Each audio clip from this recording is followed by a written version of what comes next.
नमस्कार मेरे प्रिय दर्शकों, मैं एस्ट्रोलॉजर हेमलता। मेरे पौराणिक कथा कार्यक्रम में आपका स्वागत है। आज मैं सूर्य और शनि देव की कहानी लेके आई हूँ, जिसका व्याख्यान स्कंद पुराण में किया गया है। विश्वकर्मा की पुत्री संज्ञा थी, जिनका विवाह सूर्य देव से हुआ था। सूर्य देव से विवाह होने के बाद उनको जब वह उनके साथ उठती बैठती थी तो उनके तेज को वह सहन नहीं कर पाती थी, तो उनको तकलीफ होती थी। पर वह बड़े कोमल स्वभाव की थी, इसलिए अपने पति यानी सूर्यदेव को कुछ बोल नहीं पाती थी। उनके प्रचंड तेज से वह थोड़ा घबराती थी, इसलिए सूर्यदेव को नहीं बतला पाती थी। लेकिन उनके मन में यह हमेशा चिंता रहती थी कि मैं क्या करूं जिससे कि मैं सूर्यदेव के तेज को सहन कर पाऊं। सूर्यदेव और संज्ञा से उनको 3 संतान की प्राप्ति हुई। पहला मनु, दूसरा यमराज और तीसरा यमुना जी। फिर भी 3 संतान प्राप्ति होने के बाद में भी संज्ञा सूर्यदेव के तेज को सहन नहीं कर पाती थी, इसलिए उन्होंने निश्चय किया क्यों ना मैं तपस्या करूं और तपस्या करके या तो इनके तेज को थोड़ा कम करूं या फिर मेरे तेज को बढ़ा दूं, जिससे कि मुझे कष्ट ना हो। ऐसा करते हुए उन्होंने अपने तेज से एक छाया प्रकट की। वह देवी का नाम छाया था और उनको यह आज्ञा दी कि मैं तपस्या के लिए जा रही हूँ और आप सूर्य देव और मेरे बच्चों का ध्यान रखना। मेरे बच्चे अलग छोटे हैं, उनका ध्यान रखना, उनका पालन करना और मेरे परिवार का भरण पोषण और ध्यान रखना। छाया उन्हीं की प्रति रूप थी, इसलिए उन्होंने स्वीकृति दे दी और हाँ कहा। और संज्ञा है वह दक्ष के पास गई और उनको कहा कि मैं तपस्या के लिए जा रही हूँ, क्योंकि मैं चाहती हूँ कि मैं सूर्य देव के तेज को सहन कर पाऊँ, इसलिए मैं उतना तपस्या से मैं वो तेज प्राप्त करना चाहती हूँ। पर दक्ष ने कहा नहीं, सूर्य देव को यह बात अगर आपने नहीं बताई है तो या आप मत जाइए, नहीं तो वो आपको श्राप दे सकते हैं या आप पे रुष्ट हो सकते हैं और शायद वो मेरे पे भी रुष्ट हो सकते हैं और मुझे भी श्राप दे सकते हैं। और पिता ने सूर्यदेव के पास जाने को कहा, पर पुत्री वन में चली गई और उन्होंने एक घोड़ी का रूप लेके तपस्या प्रारंभ कर दी। इधर संज्ञा अच्छे से सूर्यदेव के घर को संभालती थी, बच्चों को संभालती थी और घर का ध्यान रखती थी। ऐसे धीरे धीरे करते करते छाया से भी उन्हें संतान की प्राप्ति हुई। छाया से उन्हें सावर्णिक मनु, शनिदेव और भद्रा संतान की प्राप्ति हुई। पर शनिदेव के समय छाया ने घोर तपस्या की शिव जी की और वह भूखी प्यासी रहती थी, उन्हें खाने का ध्यान नहीं रहता था और सूर्य देव के तीव्र प्रकाश के अंदर वह तपस्या करती रहती थी और उनके कोख में उस वक्त शनिदेव पल रहे थे।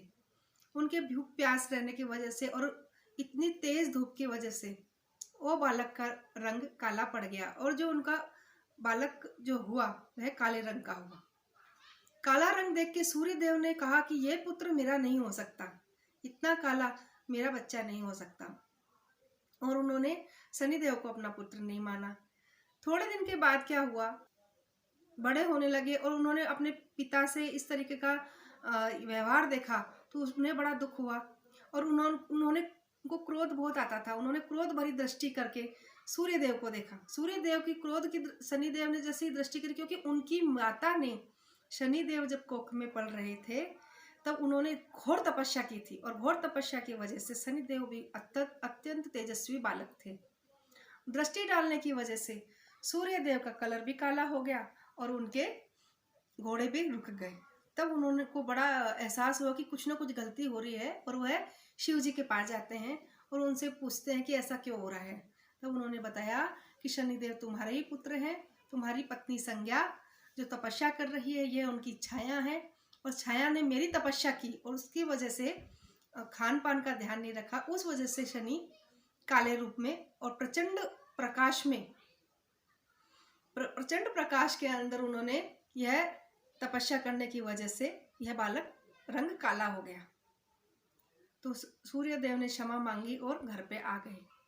फिर जब सूर्यदेव को पता चल गया था, तो छाया जब अपने संतान की और संज्ञा के संतान की पालना करती थी, तो सूर्यदेव को एक बार लगा कि वह शनिदेव और यमराज में भेदभाव कर रही है। ऐसा उनको लगने की वजह से उन्होंने संज्ञा पे क्रोध किया। क्रोध करते ही शनिदेव को क्रोध आया और शनिदेव ने उनको श्राप दे दिया कोढ़ी होने का।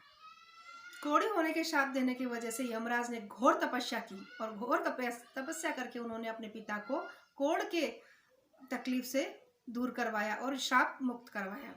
श्राप मुक्त होने की वजह से सूर्यदेव फिर ठीक हो गए, पर उनको शनिदेव पे बड़ा क्रोध था और उन्होंने शनिदेव की कुंभ राशि, कुंभ घर को जला दिया।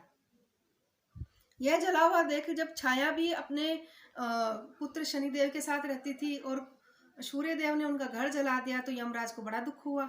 यमराज ने अपने पिता को समझाया कि पिताश्री ऐसा मत कीजिए। शिव जी ने उन्हें समझाया। समझाने की वजह से उन्होंने क्या किया, उनको अपनी गलती का एहसास हुआ और उन्होंने शनिदेव के मकर राशि, जो उनकी साधारण राशि है, वहां वह गए। वहां जाने की वजह से पिता को अपने घर आया देख शनिदेव द्रवित हो उठे और उन्होंने जो कुंभ जो वहां सिर्फ तिल बच गए थे उस घर में और कुछ भी नहीं था शनिदेव के पास, तो उन्होंने तिल उनके चरणों में पखारे और उनकी पूजा की, उनके आगे हाथ जोड़ा। और सूर्यदेव जब उनको नमस्कार और उनके तिल का ये किया, तिल का से चरण पखारे, तो उसमें ही बहुत प्रसन्न हो गए सूर्यदेव। और सूर्यदेव ने कहा कि अरे बेटा, अरे पुत्र, मैं तुम्हारे आज ये मकर राशि में आया हूँ और तुम्हें आज से मैं अन्न धन सबके भंडार हो जाएंगे। तब से सूर्यदेव जब मकर राशि में आते हैं तो उस वक्त सूर्य उत्तरायण में आते हैं और शुभ हो जाते हैं। तो इस वजह से उन पिता पुत्र की एकता हुई और फिर सब जो बाधाएं थी वह सब दूर हुई। उससे जब सूर्यदेव मकर राशि में आते हैं तो उस वक्त शनिदेव धन धान्य से परिपूर्ण रहते हैं और सूर्य भी इसमें शुभ होते हैं, इसलिए इस पर्व को मनाया जाता है। इसलिए सूर्यदेव जब साल भर में मकर राशि में आते हैं तो उस वक्त सूर्य उत्तरायण की तरफ चलते हैं और वह अति शुभ होते हैं और तभी शुभ कार्य प्रारंभ हो जाते हैं। यह थी शनिदेव और सूर्यदेव की कहानी, पिता पुत्र की कहानी। अगर आपको मेरा वीडियो पसंद आया हो तो प्लीज़ लाइक, शेयर और सब्सक्राइब कीजिए। धन्यवाद।